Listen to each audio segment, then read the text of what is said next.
Hello, আসসালামু আলাইকুম guys. আশা করি সবাই ভালো আছেন। আলহামদুলিল্লাহ আমিও ভালো আছি। তো ভালো আছি দেখে তো আজকে আবার ছোট্ট একটি রিল নিয়ে চলে আসলাম। ওই যে কথা আছে না, ফেরের তাগিদে বের হতে হবে, যতই কিছু হোক না কেন, জ্বর হোক তুফান হোক। তো আজকেও বরাবরের মতো এই যে দেখে গাড়িতে চুয়াটা দেখতেছেন, গলায় ওড়না, তারপর হচ্ছে এই যে বাইরে বৃষ্টি, ঠান্ডা, প্রচণ্ড ঠান্ডা পড়া শুরু হয়েছে সুইজারল্যান্ডে।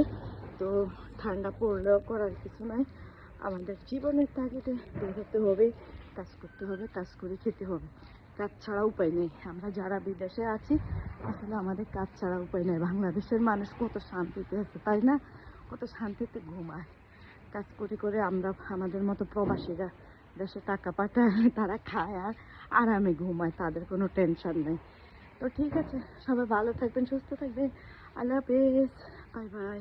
ভালো লাগলে লাইক কমেন্ট শেয়ার করবেন কিছু।